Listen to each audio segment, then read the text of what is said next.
Vi cuando el Cordero abrió uno de los sellos y oí a uno de los 4 seres vivientes decir, como con voz de trueno, ven y mira.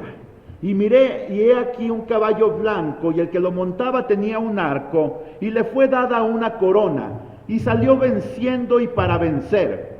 Cuando abrió el segundo sello, oí al segundo ser viviente que decía, ven y mira. Y salió otro caballo bermejo, y al que lo montaba le fue dado poder de quitar de la tierra la paz, y que se matasen unos a otros, y se le dio una gran espada.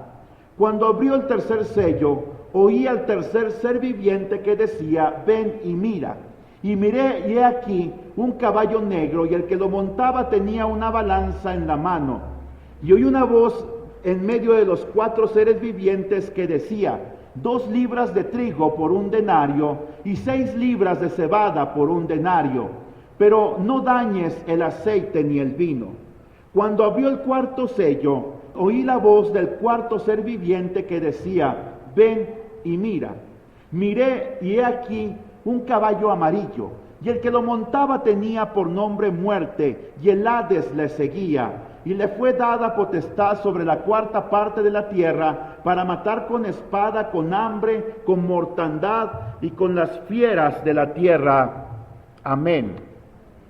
Oremos nuevamente. Señor, gracias por tu palabra. Gracias porque en ella hay crecimiento para nuestra vida, hay fruto espiritual, Señor. Bendícenos, guíanos a estas verdades, a comprenderlas, Señor. Y lo más importante es que nosotros reconocemos hoy que cuando estas cosas acontezcan sobre la tierra, nosotros vamos a estar en tu presencia, no por nuestros méritos, sino por la bendición de tener a Cristo como Salvador en nuestras vidas. Bendícenos en el nombre de Jesús. Amén. Hoy quiero hablar acerca de los 4 jinetes del Apocalipsis. Y a modo de introducción quiero decir lo siguiente. Después de que la iglesia sea llevada al cielo por Cristo, la ira divina se desencadenará sobre la humanidad en forma de juicios. Estos juicios están interpretados en el libro de Apocalipsis mediante símbolos. No olvidemos que la revelación de los últimos tiempos que el apóstol Juan recibió estando en Patmos, vino a él mientras se encontraba en el Espíritu. Apocalipsis 1:10 lo menciona. En Apocalipsis capítulo 6, el apóstol tiene una visión representada por un rollo, un cordero y 4 caballos con sus respectivos jinetes. La imagen de un caballo tiene un gran significado y un significado especial para los pueblos de Oriente. A este animal se le relaciona por su fortaleza, su ligereza, su lealtad, con las palabras como conquista, batalla, ataque, victoria y guerra. Ahora, yo le invito a que usted busque en su Biblia el libro de Job, que está antes del libro de los Salmos. Job capítulo 39. Job 39 versículos 19 al 25, porque nos damos cuenta que el caballo era importante para la cultura oriental en la cual Juan se había desenvuelto. Históricamente el caballo habla de fuerza, de conquista, de batalla, de victoria y de guerra. Mire, ¿le das tú su fuerza al caballo? ¿Cubres tú su cuello de crines ondulantes? ¿Le harás temblar tú como a una langosta? El resoplido de su nariz es formidable. Escarba la tierra, se alegra en su fuerza. Sale al encuentro de las armas. Hace burla del miedo, no teme, ni vuelve el rostro delante de la espada. Sobre él resuenan la aljaba, el hierro de la lanza y de la jabalina. Pero él con ímpetu y furor escarba la tierra, y no lo detienen ni el sonar de la trompeta, más bien parece decir en medio de los clarines, ¡ea! Desde lejos huele la batalla, el grito de los capitanes y el vocerío.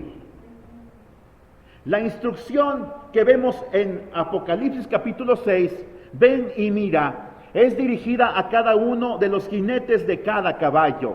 Y significa la frase, ven y mira, ve, pasa a.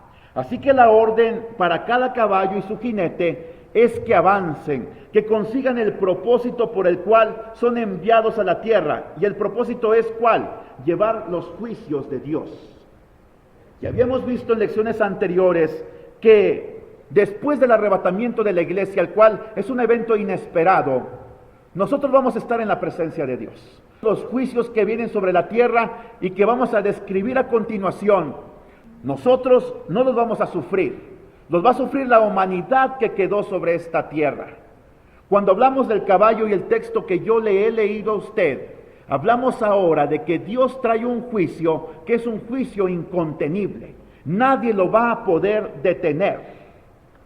La instrucción es: ven y mira. Y ahí usted ve los caballos que nos describen los diferentes juicios.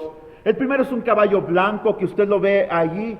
Luego el caballo rojo, el caballo negro y el caballo amarillo. Y estos describen los juicios que yo a continuación quiero describirle. Mire, en primer lugar, el caballo blanco es la aparición del anticristo.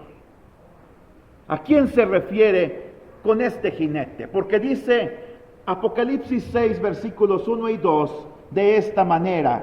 Y específicamente el versículo 2 dice: miré y aquí un caballo blanco, y el que lo montaba tenía un arco, y le fue dada una corona, y salió venciendo y para vencer. ¿A quién se refiere con este jinete?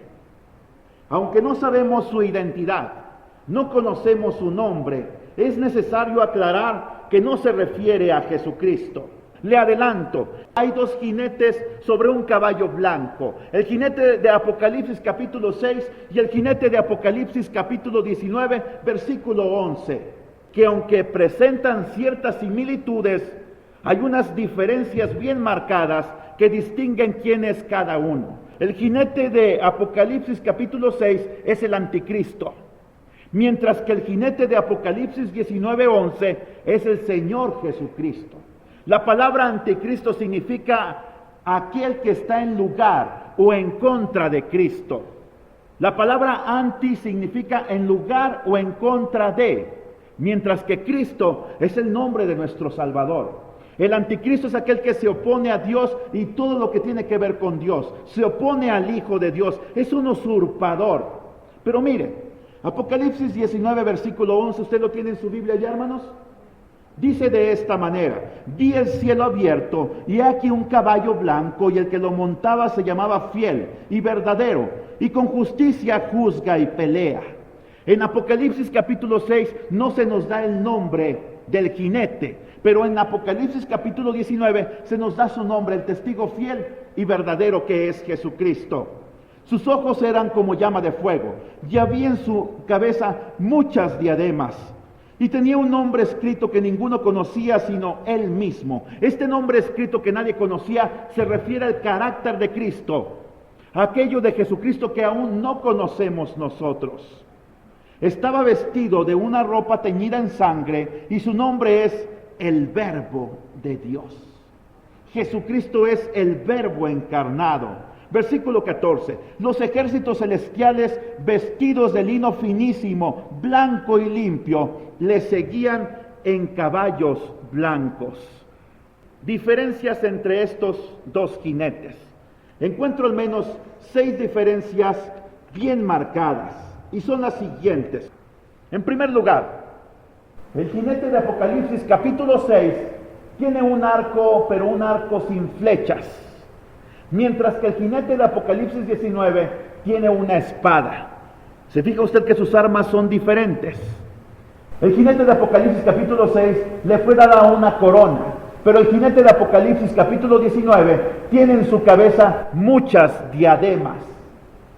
El jinete de Apocalipsis capítulo 6 simboliza el principio del juicio, mientras que el jinete de Apocalipsis 19 representa el fin del tiempo del juicio.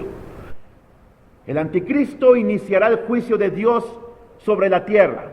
Ciertamente el anticristo es el enviado de Satanás, pero sabemos que ellos no son, a fin de cuentas, más que títeres de Dios. Ellos hacen la voluntad de Dios. Satanás pensará que él, a través del anticristo, va a establecer su dominio y autoridad sobre la tierra, pero en realidad ellos no hacen más de lo que Dios les ha permitido.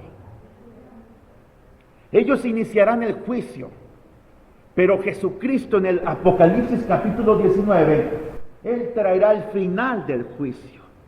El final del juicio. Y posteriormente el reino milenial sobre la tierra. Apocalipsis capítulo 6, el jinete se desconoce su identidad.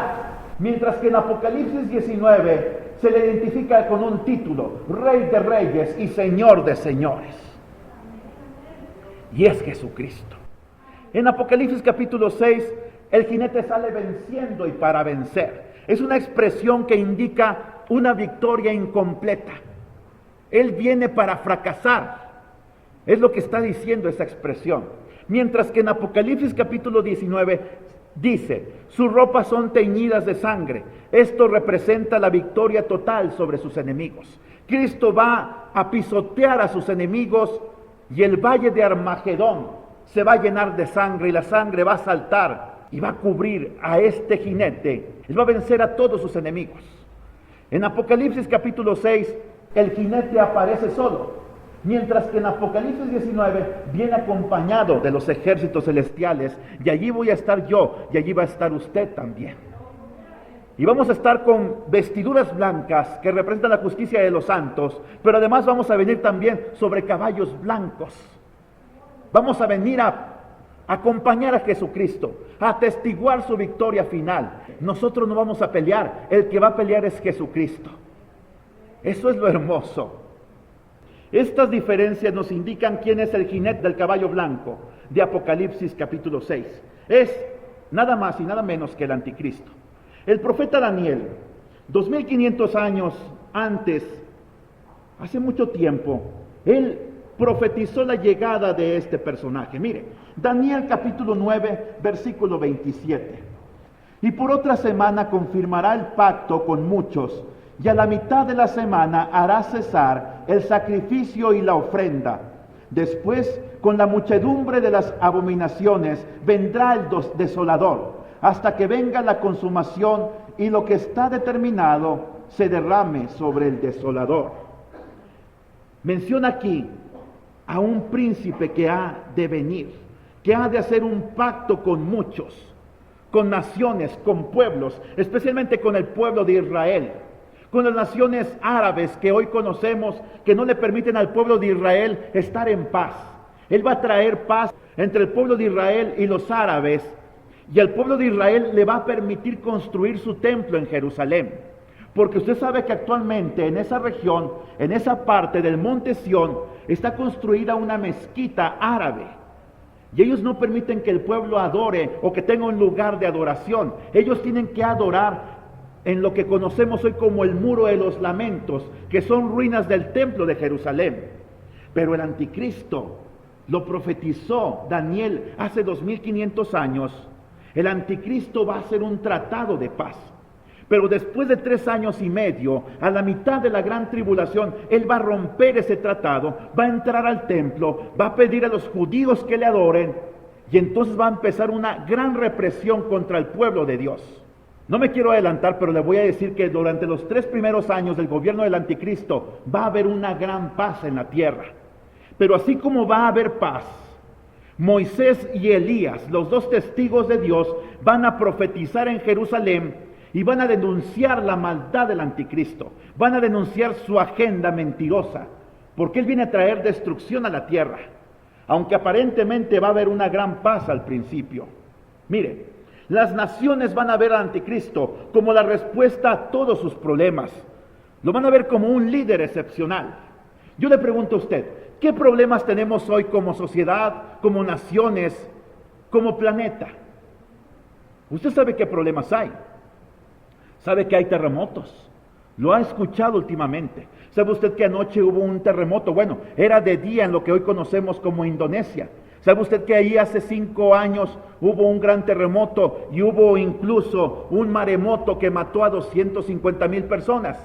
Anoche hubo un terremoto de 7.7 grados Richter y la gente estaba con el temor de que viniera un tsunami nuevamente. Sabemos lo que pasó en Japón hace algunas semanas. La consecuencia del terremoto de 9 grados Richter que trajo un maremoto y desapareció a 14,000 personas, mientras que se han encontrado los cuerpos de otras 13,000.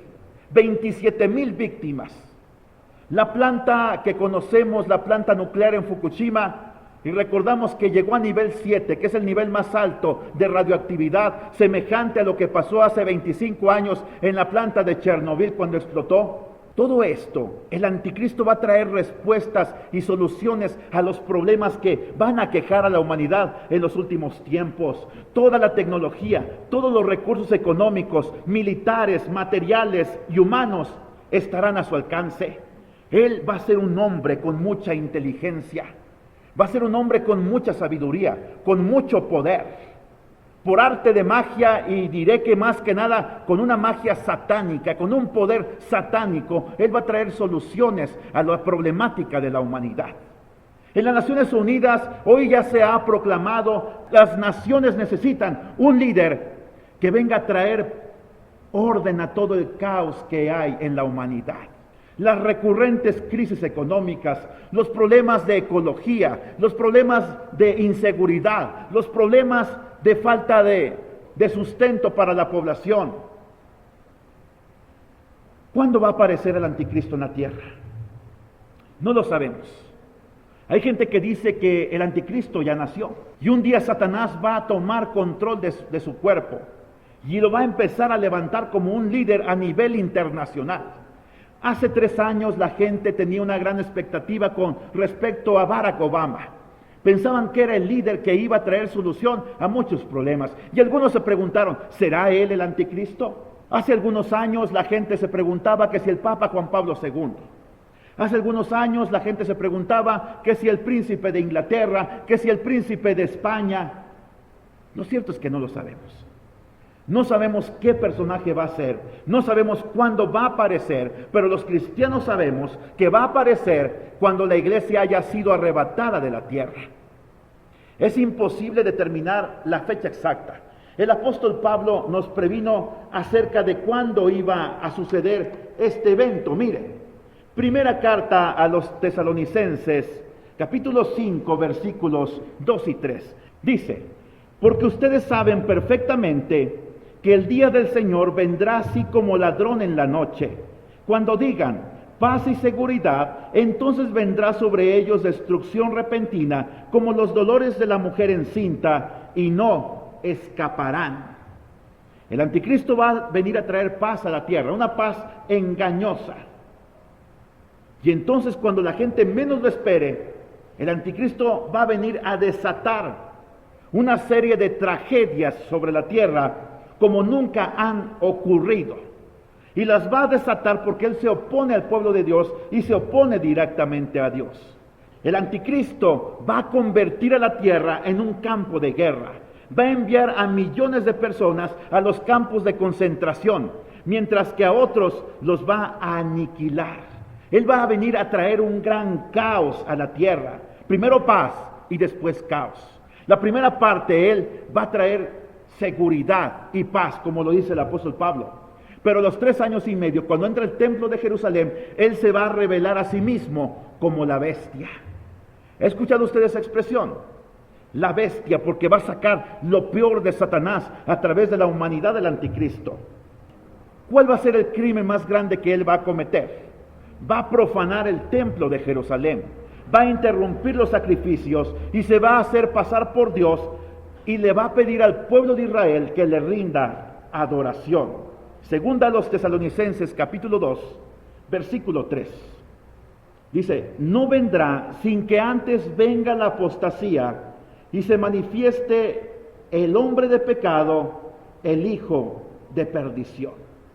Segunda a los Tesalonicenses, capítulos 2, versículos 6 al 8. Quiero que también veamos este pasaje, porque todos estos pasajes tienen que ver con el anticristo, con su manifestación final.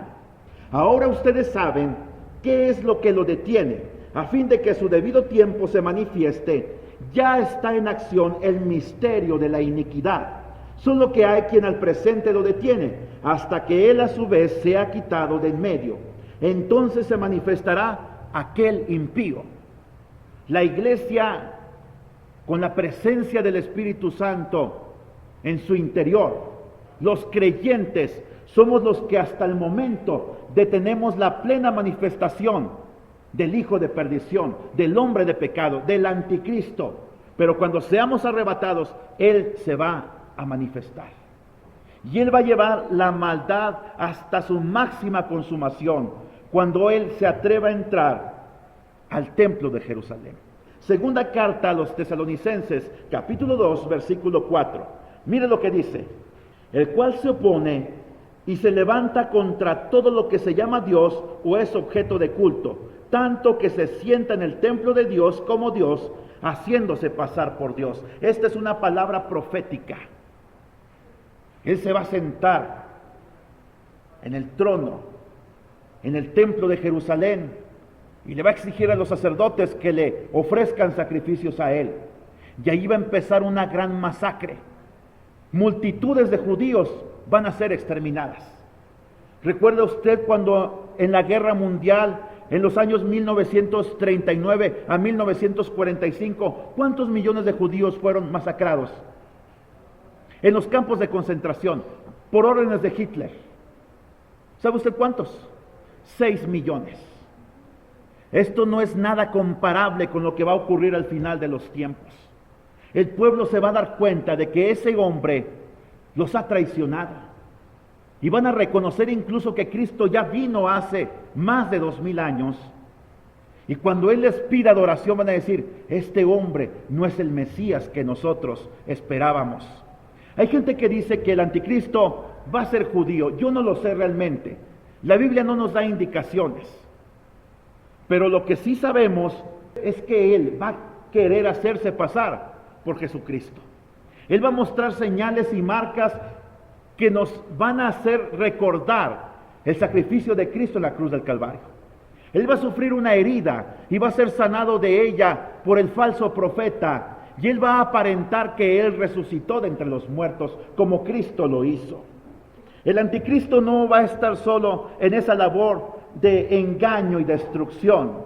De hecho, su poder viene del mismo rey de las tinieblas, y es Satanás. Entonces nos damos cuenta de que el jinete del caballo blanco es el anticristo, no es Jesucristo. Jesucristo viene al final de la gran tribulación, en Apocalipsis capítulo 19. ¿Qué es lo que representa el caballo rojizo? Le invito a que vayamos a la Biblia, al libro de Apocalipsis capítulo 6. Apocalipsis capítulo 6, versículos 3 y 4.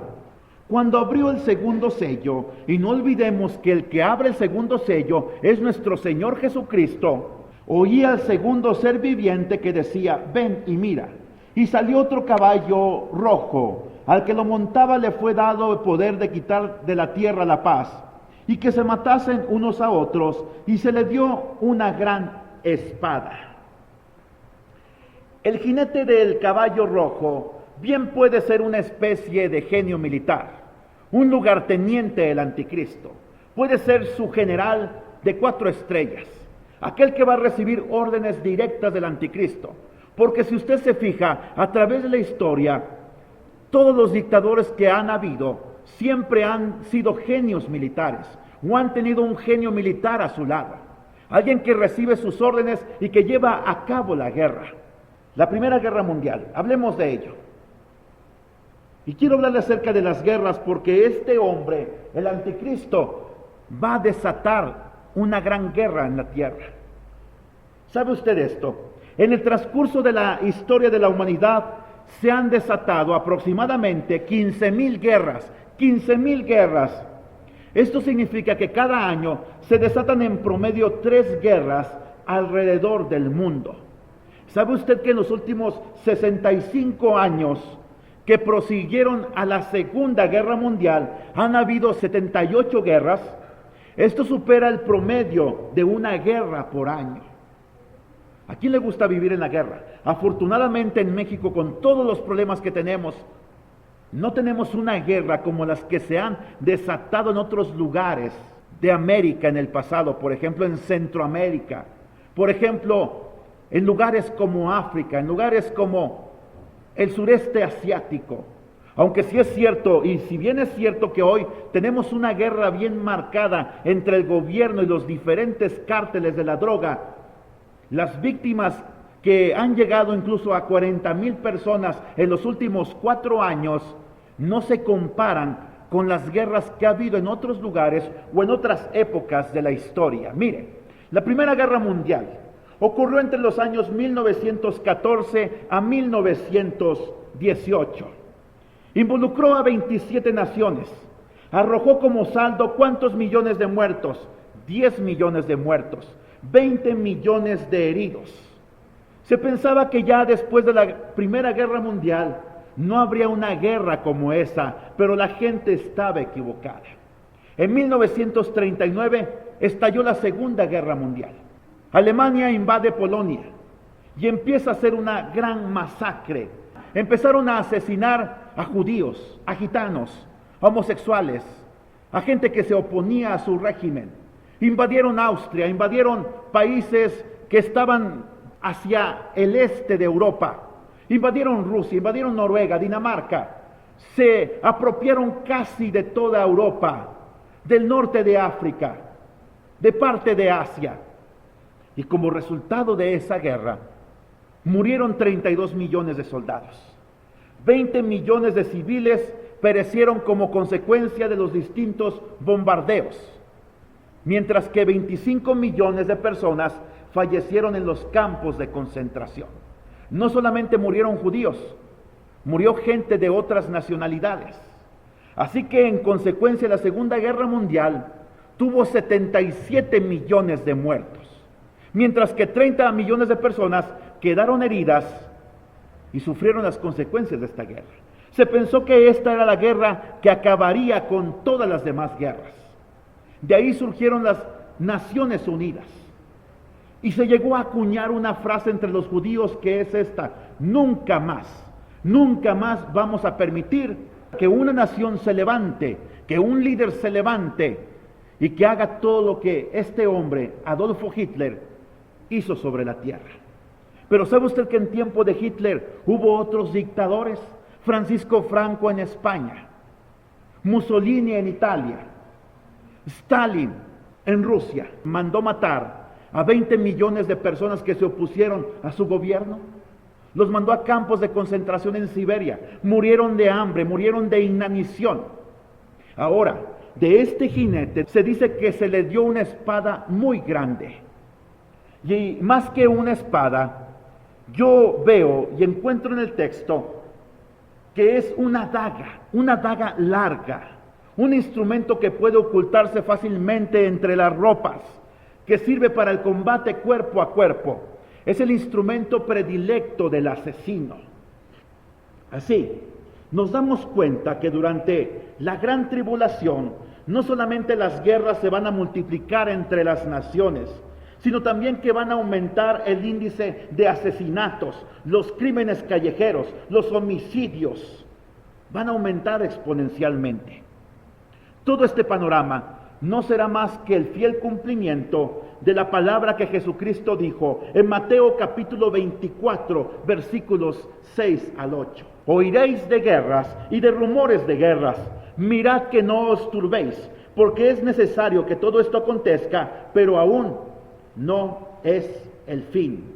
Se levantará nación contra nación y reino contra reino. Habrá pestes y hambres y terremotos en diferentes lugares, pero todo esto es solamente principio de dolores.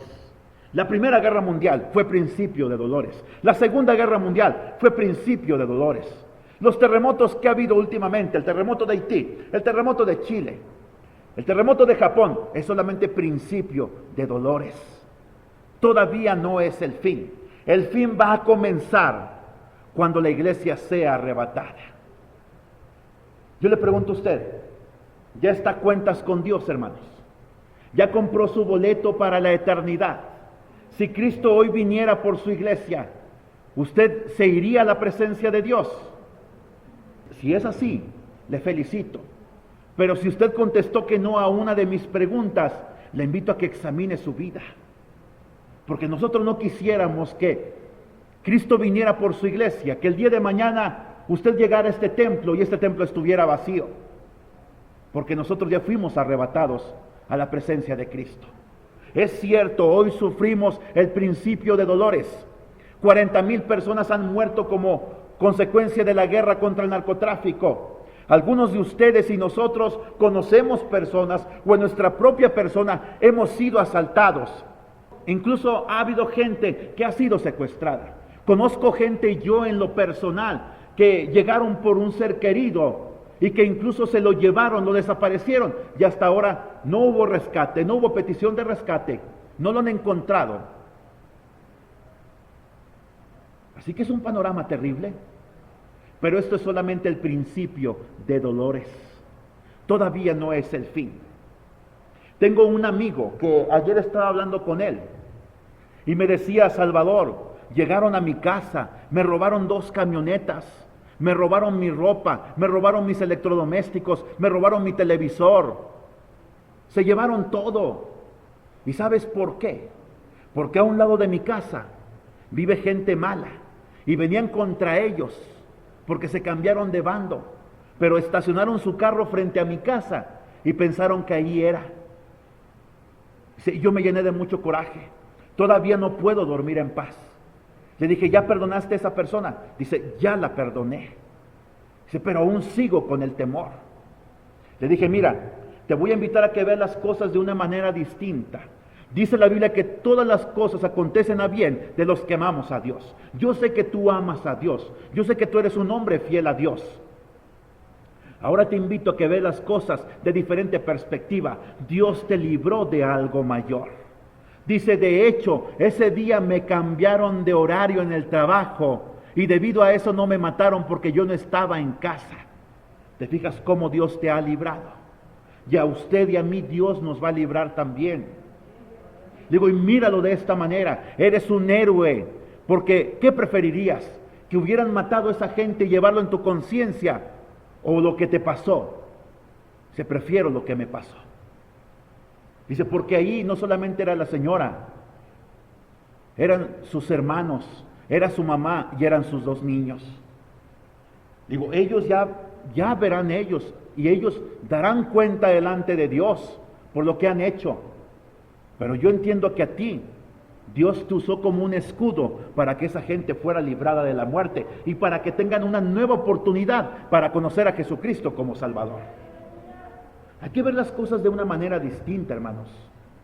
Recuerde usted, cuando le pase una desgracia, que nada pasa sin que Dios lo tenga previsto en su agenda para sus hijos. Mire, sigamos adelante. El caballo negro, ¿qué representa? La hambruna que se ha de venir sobre toda la tierra. Este jinete tiene la encomienda de desatar sobre la tierra una hambruna como la que nunca se ha visto en la tierra. El color negro en la Biblia está relacionado con el hambre, debido a los estragos que esta causa en la piel de aquellos que la padecen. Lamentaciones 5:10. Apunte este pasaje porque es el resultado del hambre sobre el cuerpo. Nuestra piel se ha ennegrecido como un horno a causa del ardor del hambre. ¿Ha visto usted un horno? Sobre todo los hornos antiguos donde se metía leña, ¿verdad que están ennegrecidos en sus paredes? Lamentaciones, y fue escrito este pasaje por Jeremías. Él dice: debido a los estragos del hambre, nuestra piel se ha ennegrecido. La guerra y el hambre a menudo aparecen juntas en la historia. Durante el reinado de Luis XVI en Francia, en el siglo XVIII, esta nación padecía los estragos de las malas decisiones de sus gobernantes. Y un día la gente estaba a las afueras del castillo en Francia reclamando alimento. La reina María Antonieta, la esposa del monarca, le preguntó a uno de sus consejeros: ¿qué está pasando? La gente está pidiendo pan, le contestó su consejero. Y se escuchaba el murmullo de la gente de lo lejos diciendo: queremos pan, queremos pan. Y la mujer esta, sin tocarse el corazón, dijo: si no hay pan, que coman pasteles. No pasaron muchos meses antes de que esta mujer perdiera su cabeza debido a que la multitud se levantó contra la monarquía y los asesinó. Y allí empezó la Revolución Francesa, porque va a haber una gran miseria al final de los tiempos que no se compara con lo que ha habido hasta el día de hoy. Mire, dice aquí la expresión, y vayamos al pasaje de Apocalipsis capítulo 6, versículos 6 y 7, dice de esta manera: oí una voz de en medio de los 4 seres vivientes que decía, 2 libras de trigo por un denario. ¿A qué se refiere esta expresión? El panorama que se nos describe aquí es este. El denario era la paga de un día de trabajo para un jornalero, mientras que 2 libras de trigo, 900 gramos, era la cantidad mínima para alimentar a una persona. ¿Qué es lo que se está hablando aquí? Una persona, en los tiempos finales, cuando el caballo negro se desate sobre la tierra, una persona solamente va a poder comprar 900 gramos de alimento, de trigo. Usted podrá decir, bueno, 900 gramos lo divido entre 3, como 300 gramos por comida, pero ¿y qué tal de tu esposa? ¿Qué tal de tus hijos? ¿Qué tal de tus nietos? Así que imagínese la gran catástrofe que va a haber en aquellos tiempos. El anticristo va a desatar una crisis económica y la canasta básica se va a encarecer. Sigamos adelante. El ingreso diario de una persona durante el tiempo de la tribulación solo va a alcanzar para alimentarse a sí misma, y esto de una manera muy precaria. La gente tal vez solamente va a comer frijoles durante un mes, lentejas en el próximo mes, más adelante solamente espinacas, más adelante solamente trigo. Mire, las cifras del hambre en México. ¿Sabe usted que 40 millones de personas viven con menos de 4.5 dólares por día? ¿Cuánto es esto? ¿50 pesos? ¿50 pesos son suficientes para alimentar a una familia? ¿Sabe usted que hay lugares hacia el sur de nuestro país, aún mismo aquí en Saltillo y en Coahuila, donde la gente no tiene con qué alimentarse? La gente vive al día, y son estadísticas de la Cedesol. Usted conoce esta institución. Mire, 40% de la población, 50 millones de personas, son pobres, mientras que el 18% restante viven en pobreza extrema. Solamente algo así como el 32% de la población, 1 de cada 3 mexicanos, entre los cuales seguramente estamos usted y yo, no tenemos problemas de pobreza extrema o problemas de pobreza. Usted y yo tenemos para pagar la renta, tenemos incluso para pagar el Dish Channel o para pagar Sky, para pagar el agua, para pagar la luz. A veces batallamos, pero al menos tenemos nuestros satisfactores básicos. Pero ¿sabe que hay gente que hoy se va a ir a acostar a la cama sin haber comido? Y esto sucede en México. En los últimos 10 años, el costo de la canasta básica se incrementó un 70%. Si antes un tomate o un kilo de tomate costaba 10 pesos, hoy el kilo de tomate cuesta 17 pesos. Y usted ha visto que incluso el tomate últimamente ha costado 40 o 50 pesos. Así que usted es testigo de que la canasta básica, según la jornada, ha aumentado en un 70%. 114%. Aumentó la deuda externa en los últimos 4 años. ¿Sabe usted que usted y yo, nuestros hijos, nuestros nietos y bisnietos, deben algo así como $3,000 al extranjero? No es una cantidad pequeña. Esto es la deuda externa. Se ha multiplicado.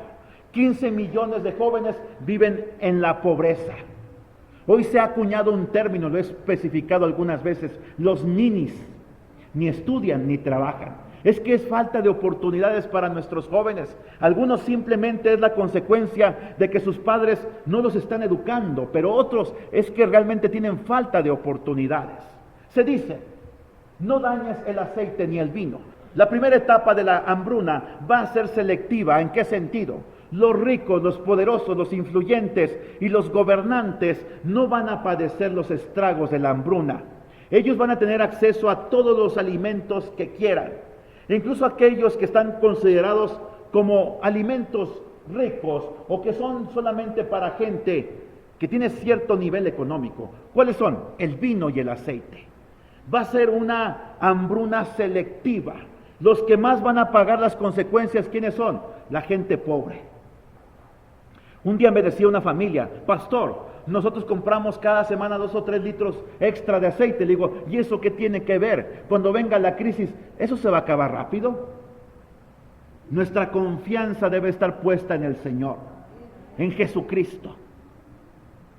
Porque cuando suceda esto, cuando la crisis más grande se desate sobre la tierra, mire, usted y yo no vamos a estar aquí. En cuarto lugar, hermanos, y finalmente, el caballo amarillo. ¿Qué representa el caballo amarillo? Representa la muerte sobre los habitantes de la tierra. Primero viene el anticristo. Él va a desatar una guerra. La guerra como consecuencia va a traer hambre. Usted se ha dado cuenta que cuando viene guerra a algún lugar empieza a haber escasez. En Libia la ha habido, en Túnez, en Yemen, en Siria. Muerte sobre los habitantes de la tierra. Versículos 7 y 8 de Apocalipsis capítulo 6. Cuando abrió el cuarto sello, oí la voz del cuarto ser viviente que decía, ven y mira. Miré y he aquí un caballo amarillo, el que lo montaba tenía por nombre Muerte, y el Hades le seguía.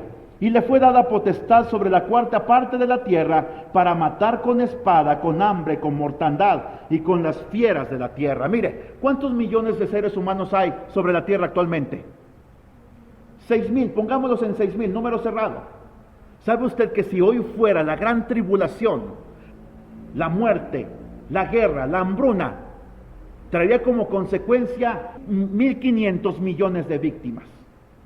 1 de cada 4 habitantes de la tierra durante la gran tribulación van a desaparecer, van a morir como consecuencia de la guerra y del hambre.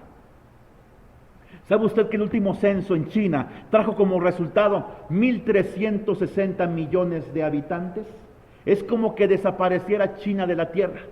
Es lo que va a suceder durante la gran tribulación, como consecuencia de estos juicios que el anticristo va a desatar, pero que están en el proyecto de Dios para traer juicios sobre la tierra que le ha rechazado, que ha cubierto los campos de crímenes y de sangre. El cuarto sello va a desatar no a uno, sino a 2 personajes a la vez. ¿Quiénes son? La muerte y el Hades. La expresión la muerte y el Hades aparece otras 3 veces en el libro de Apocalipsis. Mire, Apocalipsis 20:13 dice, la muerte y el Hades entregaron los muertos que había en ellos. Apocalipsis 20:14 dice, la muerte y el Hades fueron lanzados al lago de fuego. Son 2 personajes siniestros, pero mire, ¿quién tiene el poder verdadero sobre la muerte y el Hades?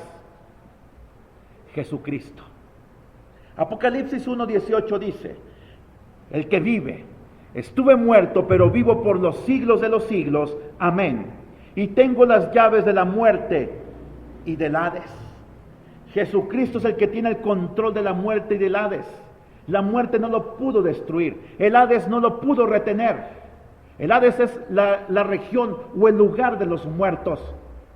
Cristo tiene poder sobre la muerte.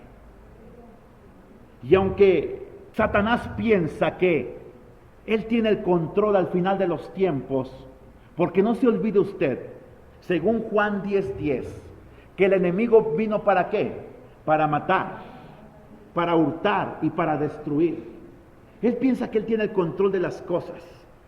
Pero un predicador llamado Billy Sunday, hace algunas décadas, él dijo, Satanás es el simio de Dios. Él solamente hace lo que Dios le manda. Él no hace más de lo que Dios ha establecido. Así que no pierda usted de vista que estos juicios van a venir porque Dios los mandó. Él ordena a cada uno de los jinetes de cada caballo que hagan la labor que Dios les ha encomendado.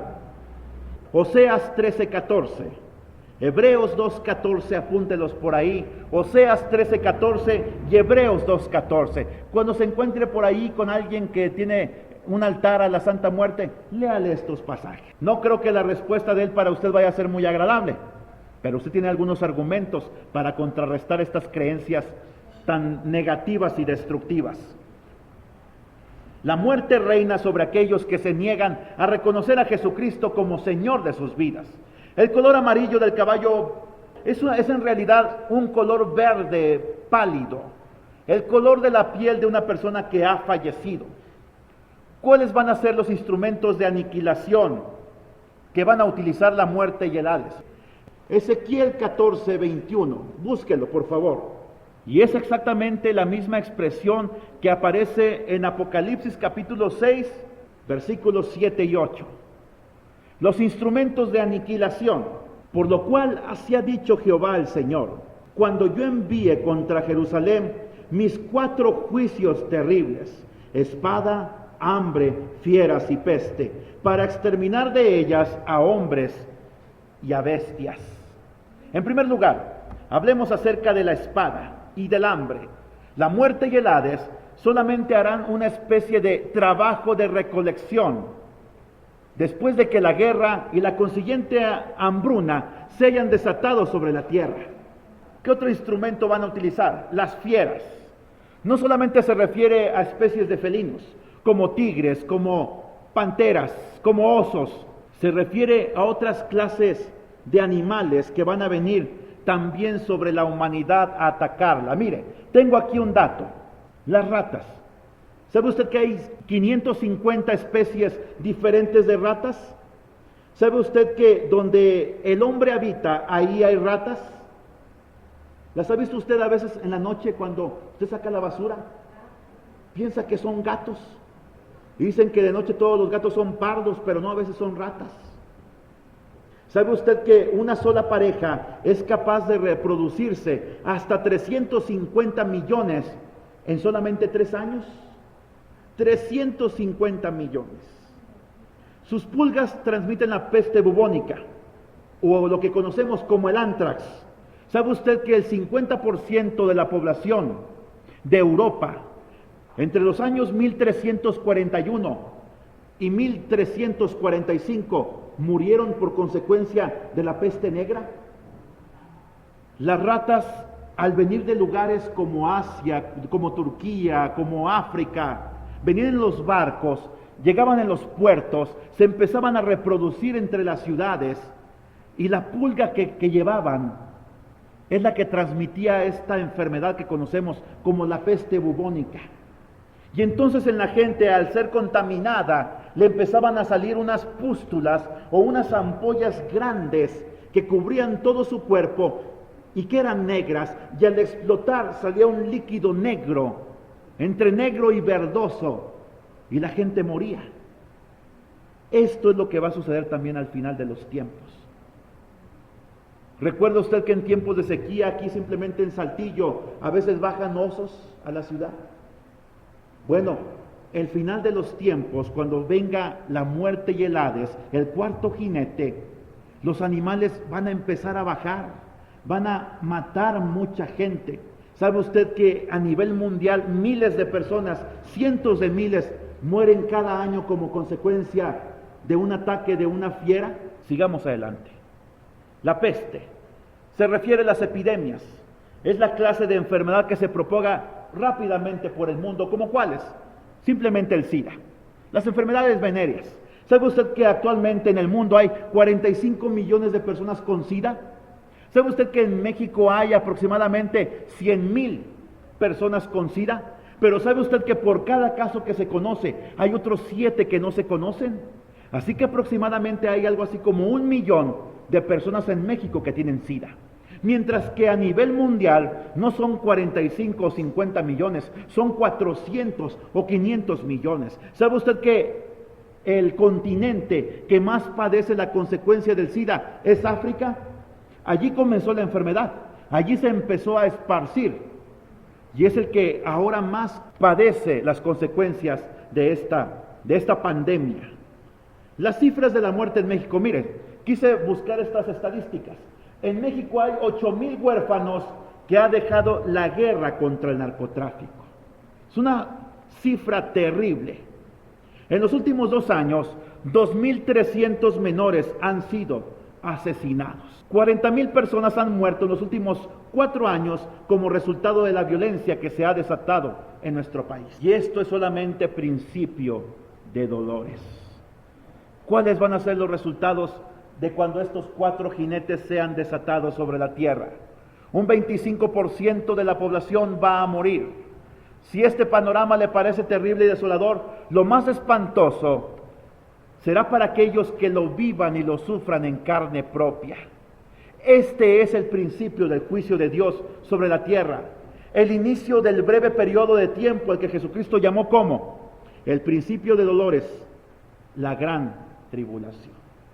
Yo le invito a usted a que si no conoce a Jesucristo, a que si se ha apartado de Él, póngase a cuentas con Él, antes de que venga este evento inesperado que conocemos como el arrebatamiento de la iglesia, porque después vendrá la gran tribulación. Así que yo le invito, hermanos, a que si usted ya conoce a Cristo, consagrémonos, santifiquémonos, busquémosle aún más y reconozcámosle como el Señor de nuestras vidas.